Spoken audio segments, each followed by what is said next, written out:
if I ask you this like very broad question, what do you what do you think?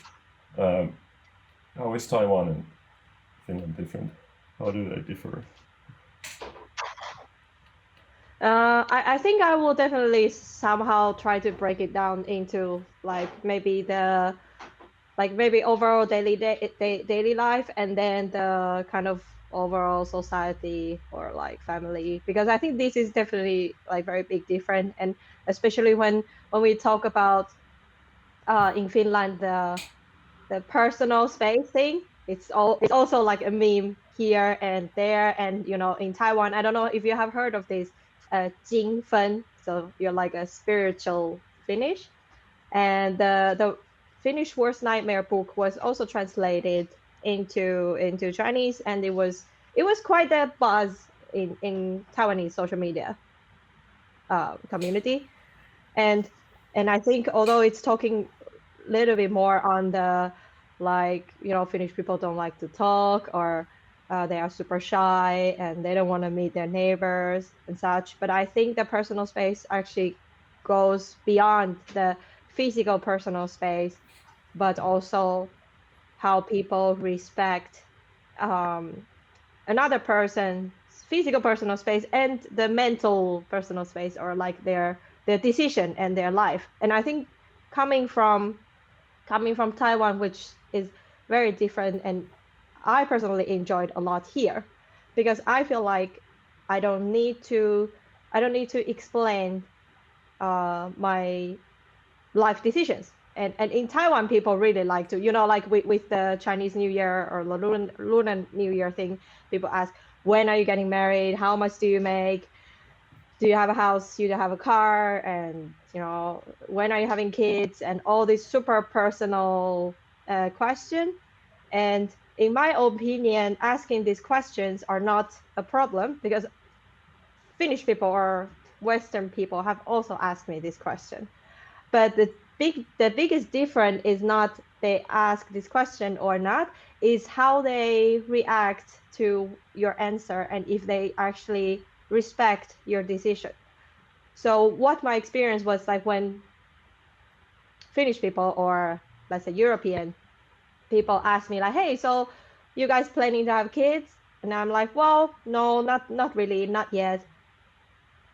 And then everybody's like, cool, yeah, understand. Yeah, you're still young.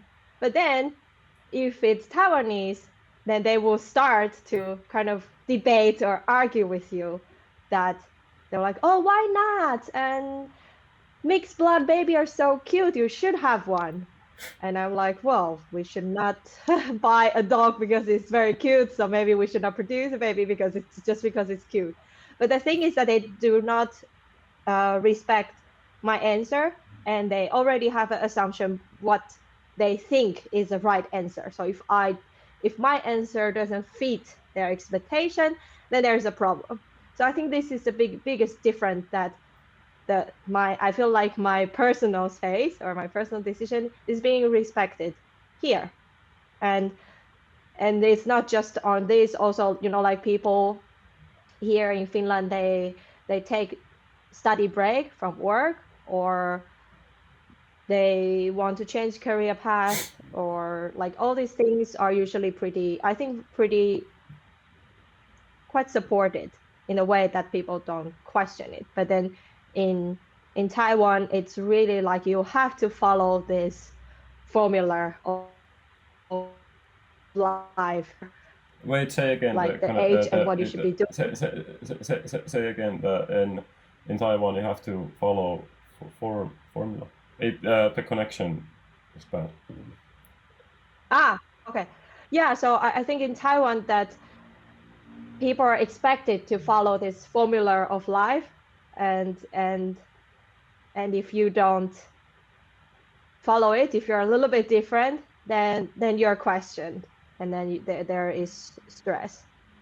So I think this is the part that I really appreciate, the personal space here. Yeah. This is fucking interesting.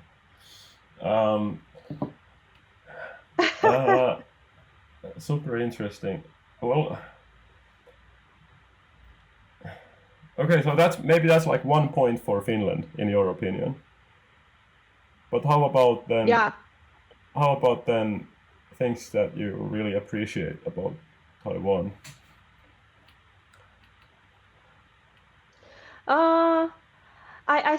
I think maybe at the same time when there is more kind of this, let's say, pressure from the society, but there is also like more maybe care. So in a way, I think it's like, two-sided. One-sided is that they kind of, you feel like they are, your personal space is being violated in a way, but then I think it's mostly come from, it's good meaning, so people don't mean bad, and then they do care about you. So I think maybe the community or a peer support kind of feeling is stronger there in Taiwan. For example, but I think it's like a different take, because I think for Finland, I think most of the people feel like to leave you alone is better way. So when I came back from Tallinn one time, and obviously I took a lot of beer with me on the little trolley, like everybody do. And then when I came down from the tram, and my trolley fell, and then like my beer just went like like Oh, all no. over, like on the ground in front of the railway station. Oh, And there was fuck. like a lot of people going, and I was like, oh no, shit. And I was trying to pick it up, and like nobody stopped to help me. Like nobody stopped and like try to pick it for me.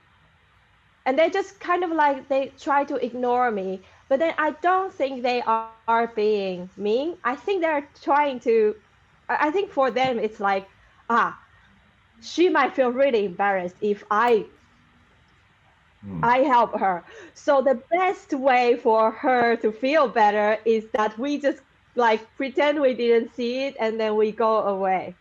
So that is their way of kindness, not to come and help and make me feel bad. But in Taiwan, it's another way. Like, people would definitely come and help you, and like I've been stopped many times, like, oh, your shoelace is open, or your backpack is not closed Oh, really? well, so, yeah. In Taiwan, it's really, I think it's, I think there people are just more, Yeah. they don't feel like they will embarrass you, I think, in that way.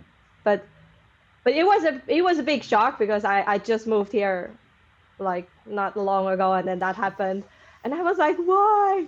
Their people are so cold and mean. But then later on I realized, no, it is their way to show the kindness, not to help me in front of everybody. And In this video of mine, I'm asking myself, or I'm thinking in the voiceover, that I would like to, like, part of me is curious about actually living here, like moving here or settling here in Taiwan. And then I continue that I don't know yet, because I'm not familiar enough with the culture yet. So that's why I'm like on a quest to find out more about the culture. But if I were to move here, to settle down here, do you think I would ever be considered Taiwanese? I think it's going to be very difficult, because I know, I mean, there are a few Lawai celebrities, and also, I mean, there's few like very very famous, for example, YouTubers in Taiwan that people see, and they are foreigners. And I think it's, even if you speak fluent Chinese, even Taiwanese, and you live here and you have a Taiwanese ID card, which by the way is quite difficult to get one, I think, for foreigner. I think it's super difficult to be really accepted. I think by time you will build a friend and people you know, and also the community that you live in and you interact with, that they know you long enough and well enough to to accept you to be one. But I think in general, like normal daily life, you will still be treated as a foreigner because that's how you look. There's this one Isaac here. His parents are American, white American, but I think he was born here in Taiwan, and he has lived his whole life here, and now he's like 25-ish. He like absolutely fluent in Mandarin. Went to Taiwanese schools and so on, but he still Laowai. I really think so, and I think it's just this is just how they see you, and then that's like I think people will first assume you speak English, and then second I hope it's less now, but second I think they assume you're from USA, and then thirdly they assume you're teaching English in Taiwan. Yeah. That is correct. Wait, I have to catch this thought before it vanishes. Well,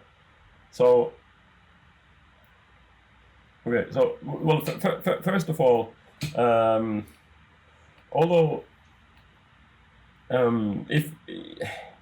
although I would never be considered Taiwanese, I would be the Laowai, but I would still, it wouldn't be, like the Taiwanese people, they don't mean anything bad about it, right? It's not like a racist thing. No, and I think people also, but because I mean, by nature, of course, you look like Laowai, so then maybe people would just assume that, oh, maybe I should speak English. Yeah. But this I want to hear. I want to know what you think about this.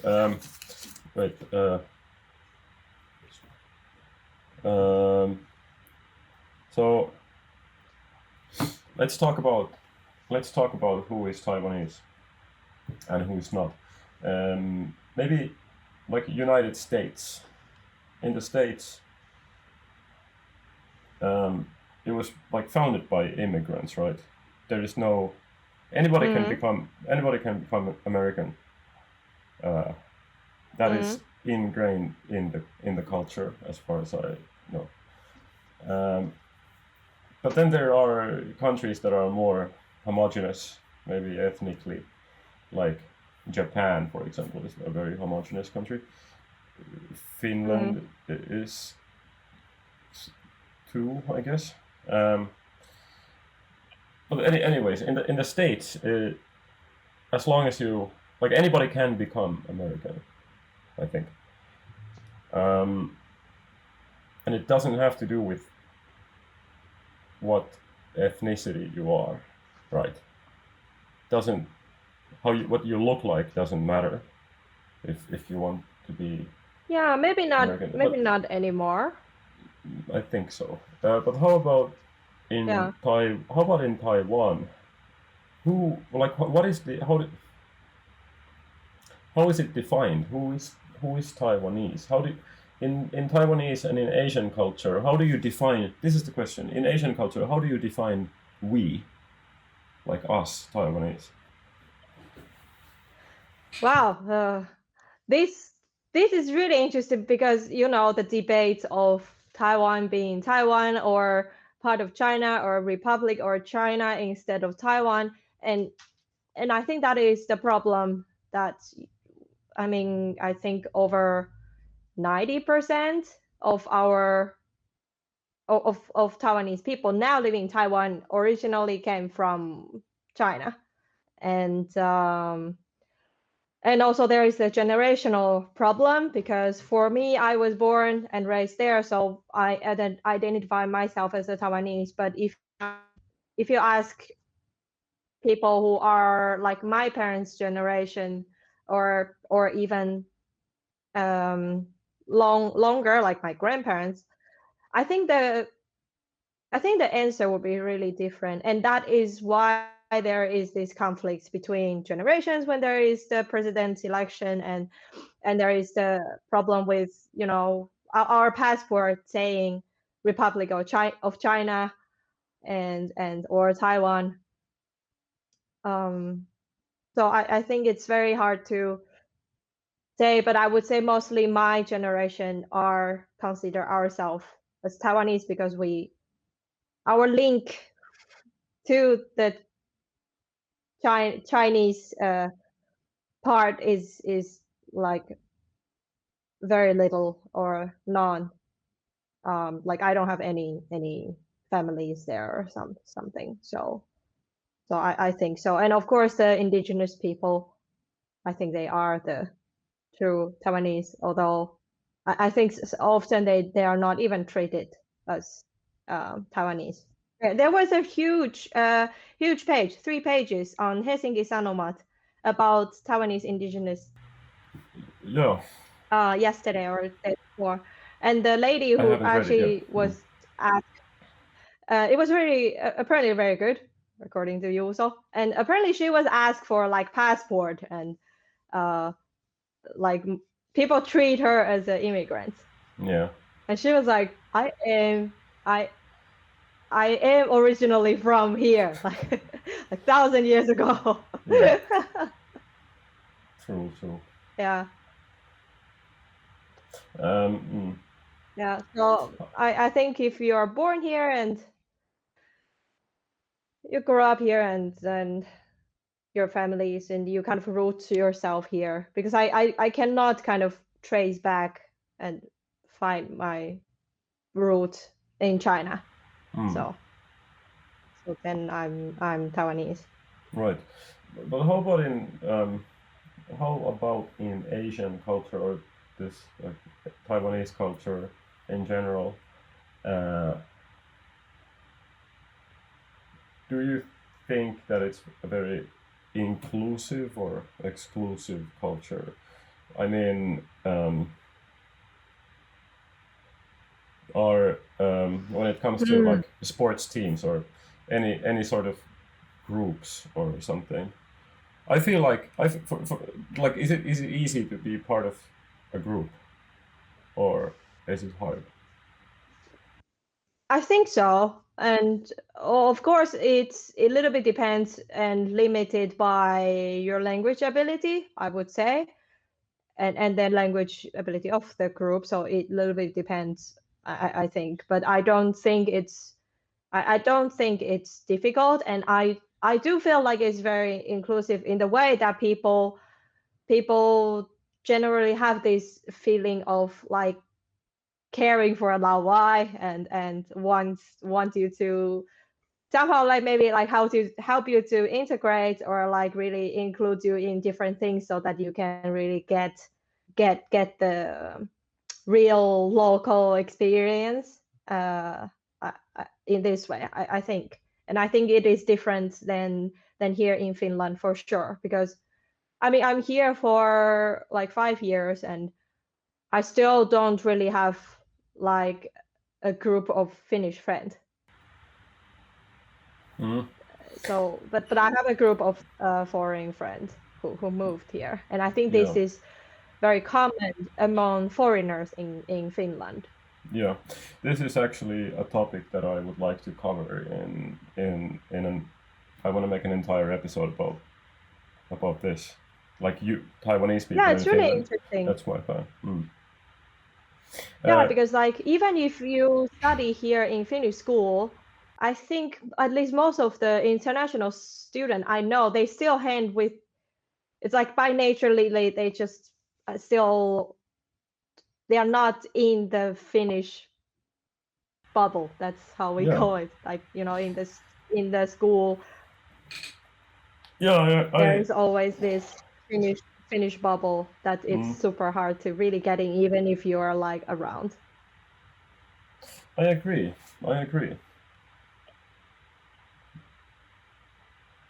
I want to make another episode about this. Like this is such an important topic.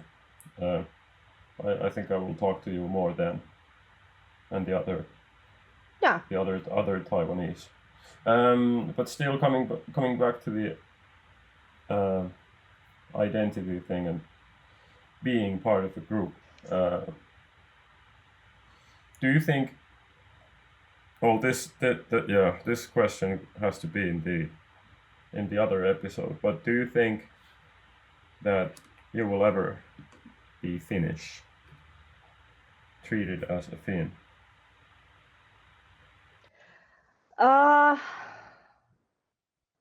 By paper, I think yes, because I think once, like for example, once I got my passport, I can vote for resident and. But I'm not talking about that. And places, people say again. They speak Finnish to me. Say again, the connection was bad. So I'm not talking about the for example, passports and stuff. I'm talking about. Yeah, no, but like I would say, yeah, I think so, because for example, in shops and like other places, people usually speak Finnish to me.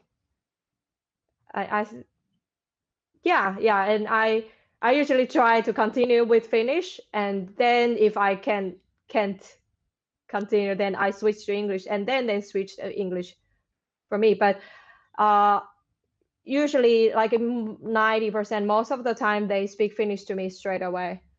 And I think at the beginning, when I just moved here, of course it's stressful and everything is new and such, I was a bit frustrated. I was like, do I look like I can speak Finnish? Because I'm like, I don't understand anything. But then, I mean, now I understand, because they don't assume that I don't speak Finnish. It's I think, which is nice thing, maybe. Like nice? At least most of the time it is. It is nice, but I think it is very different in Taiwan, that people suddenly got super nervous, like, oh my god, now I have to speak English, kind of thing. And I've also heard that. Yeah, and also heard, like, even if the foreigner speaks really fluent Chinese, people still like reply them in English. Yeah, I've heard that about Japan. Some Japan vloggers have said that. I haven't experienced that. To me, people that they speak a lot of Chinese all the time, and I really appreciate it. Like most of the time, people speak Mandarin to me. That's nice. Yeah, I guess because he looks Asian, if he's Japanese. No, me. Are you? Okay, but that's very nice.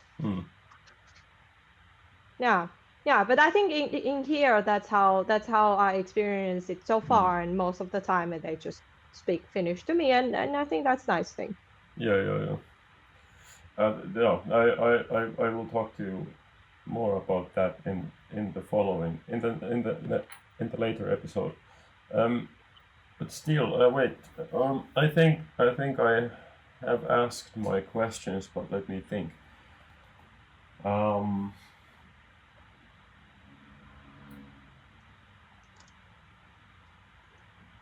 Can you think of any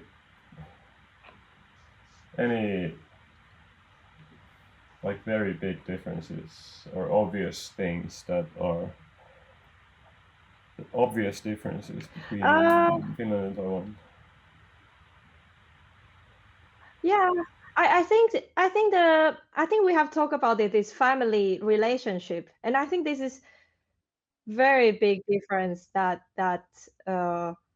how Taiwanese people really love to.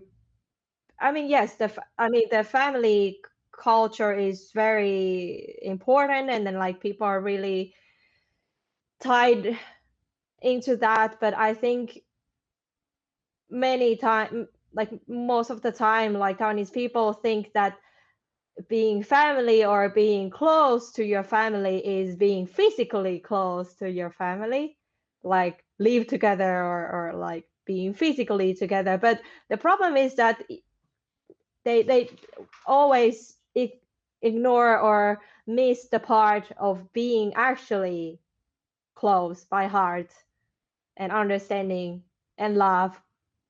Rather, I think it's more on like responsibility, how people will see you if I don't see my parents often, if I don't live with my parents, and all these things. But here in Finland, I mean, I think Wait, definitely because of the social explain me again. I didn't really understand anything. I I didn't follow. Can you explain again? So in Taiwanese culture, yeah. family ties. So in Taiwanese culture, being close to your family is mostly meaning physically close to your family. So being living together under one roof. And if you don't live together, then you're like far away from it and you don't care about your parents enough, or, you know, and then we have this 孝顺 culture that you should be. But 孝顺 doesn't mean that you have to stay together with them and you know, visit them and being physically together, while you might have very big problem. Like I know so many family, they live together, they are fighting all the time. Fuck. That doesn't mean that you're in good relationship. So interesting. This is one of the memes I saw on that the guy showed me. Was something that he thought was pretty funny. I didn't really get it, but it was about this. Now I get it. Yeah, it's like why? Yeah. But then if you don't, and then people are like, oh, 你不孝顺, oh. And I mean, of course, it's also because when Taiwanese parents have kids, then their life completely shift to kids. Like they don't have their own life anymore. It's all about their kids. The kids' achievement is their achievement. All this different problem. So all this together. And then what I realized very differently here is that there is many different reasons, of course, also the social security that allow young people to be able to be independent or on quite young age, because of the social security safe nest and then support. So most of them don't live together with their parents, but they have pretty good relationship, and that is really nice because also Finnish parents have their own life, and when you gather, I think when family gathers here, it is a very nice thing that because you actually you can really experience the good relationship and love rather than feeling like it's a burden or responsibility or you have to. And you don't have to live together to be like close to your family or you value your family. Right. Like, but I think often people are saying like, oh, you don't see your parents often enough, you're like, you don't value family that much, or if you're not home, then you don't, you know, you don't love us and you don't care about us, you just use this place as a hotel. I think I would be considered a bad son in that regard because I don't often see my family.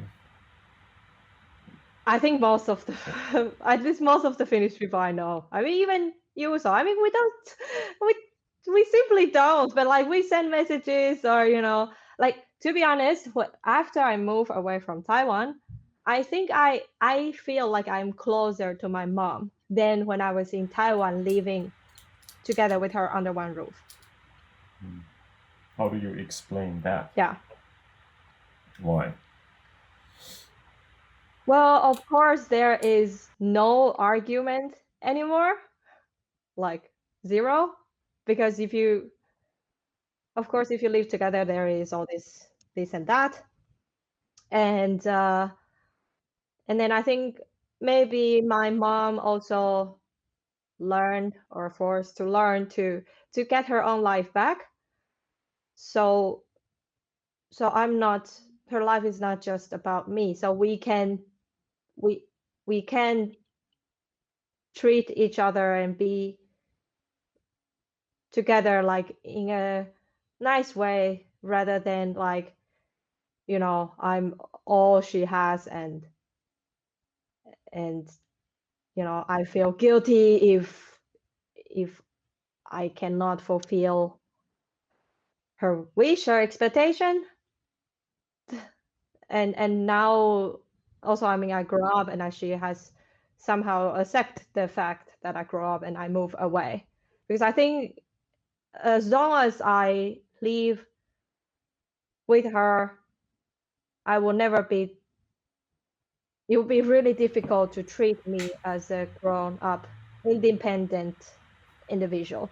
And that is a common problem in Taiwanese family culture, that kids are never treated as a independent individual. Yeah. Oh. Then So obviously you cannot have normal and good relationship. Yeah. Can you explain Xiaoshun? How do you define it? Oh. I think the English term is filial obedience I don't know. I or think something. But... interesting. Yeah, I think it's maybe. super difficult to explain, because I sometimes feel a little bit confused, like why can't it be simply that I love my mom and I am doing, like, for example, I'm doing this because I love her, and this is very natural things to do, that you when you love and care about somebody, you do certain things, right? And you avoid doing certain things, and this is just very natural. Why does it has to be 孝顺? I think 孝顺 has the element of this not hierarchy, but you know what I mean, like, because we are taught that you have to always like obey the elderly, obey if they, like, they're teachers. So you always have to, like, kind of, you have to lower yourself in a way, and you have to serve them. And also 孝顺 is also, I think, based on the fact that many in the traditional culture, parents consider that they gave everything to the kids, so the kid, when the kids is old enough, they have to pay back. And I personally don't like this idea and mindset and attitude, because if I have a kids and I do things for my kids, it's because I love my kids. It's not, and when It's you not really like a love someone, then transaction. yeah, it's not a transaction. And when you love someone, you don't expect them to love, like, of course you hope them to love you back, but you don't expect it, and you don't say that I love you, so you have to love me back. It's you love you, it's, yeah, you love your kids, and that's it. And by nature your kids love you, and then they do things. So I think I personally would love to describe all this by just, it's love. It's love between families, and that's enough. It doesn't need to be 孝顺 and responsibility and all these things that you have to obey or pay back. Like the idea of paying back is just, it's really weird. Oh. Yeah, like, of course I love my mom, and when I give her a gift or I want her to be happy and all this, it's because I love her. It's not because I think I should pay back to her. Well, Xiaoshun is some sort of a culture of tight family connections that also you're supposed to listen to your elders and listen to your elders and be a good daughter or son? Yeah, so like if I Like serve argue them with my almost. mom or I don't agree with, yeah, like if I argue with her and I don't agree with her, then I'm not, and then I'm not 孝顺. Right. No. My Yeah. my So my my final question is, would you recommend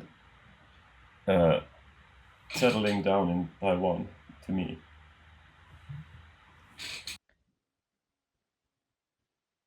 yes, why not? Well, maybe you can settle for it sometime. I don't know if you would already decide to settle there like for the rest of your life. I haven't decided that if I'm gonna settle in Finland for the rest of my life.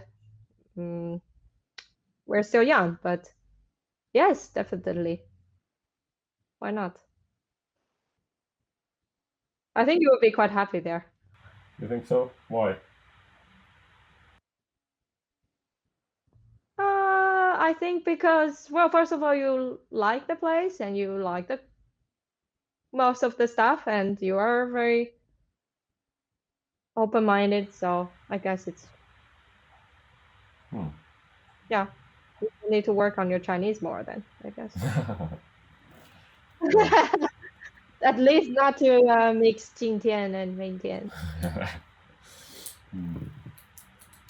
I see.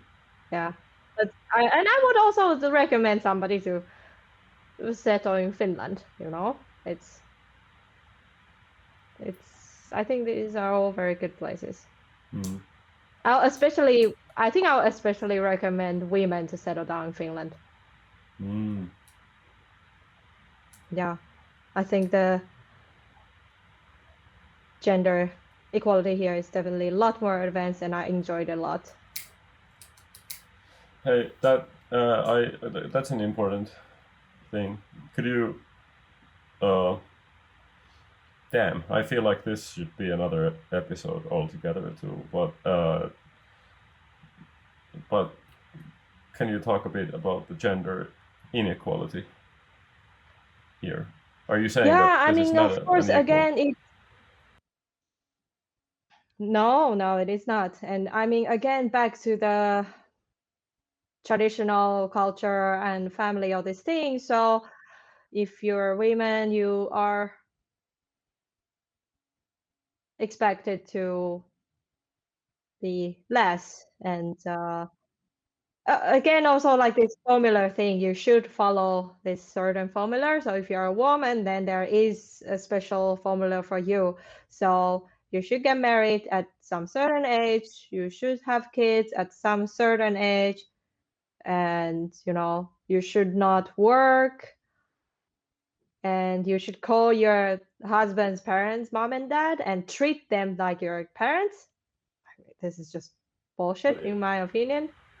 Does this culture or this kind of thinking still exist strong? Still exists. Yes, it does. I have many times asked by Taiwanese, why am I still working if I'm married? And I got married quite early, 22, and then of course I was working then. And then when I talk with my work is very like customer service and kind of thing, and when I talk with my customer, they're always like, oh, how old are you, and you have a boyfriend? Oh, you're married, then why are you working? And I'm like, what? I find this hard to believe. Like many times. I find it hard. But many times. Yeah, it's super common, and I always I have yeah, it's crazy. And then people are like, why are you not making kids? And your husband is foreigner, especially like I marry a foreigner, even more biased. And then it's like, your husband is foreigner, why are you working? Or so are you working just for fun, so you have something to do? And I'm like, no, I'm working because I need money. And But do you think that's changing though? Because all the people that I've talked to, I think that, they like I've heard that the culture is very. There can be a lot of pressure, but everybody says that it's changing. That the younger generations are different. So yeah, I definitely younger generations are different, but still, like my parents' generation, who are still like very big part of the society, and you encounter with them a lot, they still have this thing. Like they still think that the woman should belong to their husband's family once they got married and all these things. And it's not long ago. It's just one generation older that most of the people think this way. And when the society and all these things, like you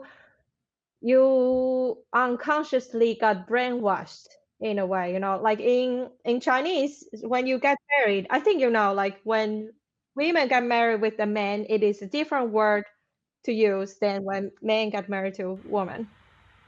oh really? So I don't when know. a woman, yeah, so when a woman married to a man, and it's 嫁, so she 嫁给他, and then when a man marry a woman, it's he 娶她, and it is different meaning of this word. That when a woman 嫁 to a guy, then she's like going to the guy's family, and then he owns her, and then in same way when he 娶, like pick her in, like literally. And still people in my generation use this word. And I always like try to clarify, like I didn't 嫁 to this guy and move to Finland. I married him. It's and then I moved here on my own free will. And I think many people don't realize the meaning behind and what it actually means. It's just because everybody says it, everybody use it. It's unconsciously in your head that you keep using this word. And I think if we don't start from here, by realizing these things, it will be very difficult to get these thoughts away. Because my friend who was same age, they would use this word. So like, it's deep in the culture. Yeah, it is. And then even if it is like in the bigger picture, it is changing, but I think deep in people's mind, people have to be actively realizing these things and willing to make a move. I have quit using this word, and I have quit trying to say something is really cool and badass by using like dick. And that's how we use it in Taiwanese as well. When you say something is bad, you say something is like pussy. And then when you want to say something is like really good and 好厉害 and 好棒, you say 好屌. And 屌 is penis. And that is very kind of, it is. And it's super, like if you think about it, it's ridiculous. Why is it like this?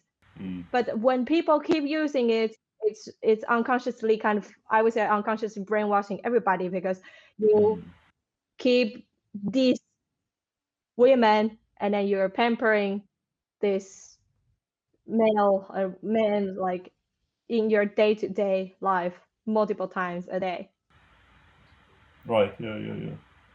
This is a very interesting point too. Well, you're seriously, you're fucking smart. You're very articulate. You know a lot. You have a lot of insight, and you're able to articulate it all in a very easy to understand way. You're really good. You could easily write a book or something. Tender. Or start a podcast or something. No, but it took me quite some time, and it's very hard even to explain this in Chinese to my Chinese friend. Like I was like, why you should stop using this word, because you should think it's like that. And I'm not only I think talking about these words. I'm talking about everything that we have talked about. You're very good. okay, I hope it's useful for you. Oh, so useful. So useful. I could have you as in every episode as like this special advisor. I might. I might. Yeah, you also can. I might want to have a Yeah, why segment not? where I call Vicky when I don't understand something. Go out. Yeah, I mean, if it's something that I can talk about, I can happy to do it, and it's interesting to explain it as well.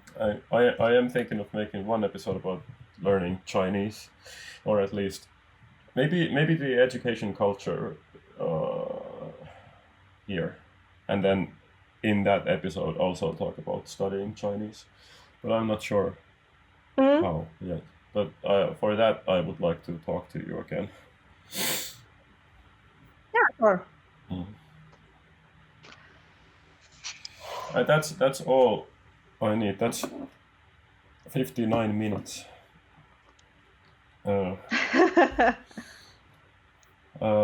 This is excellent. I'm drowning in all the material, but this was very good.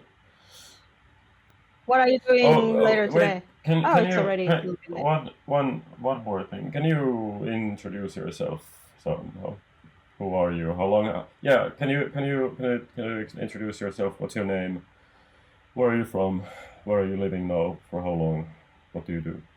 Like, Cool. My name is Vicky. I'm from Taiwan, Taipei, and I live in Helsinki now.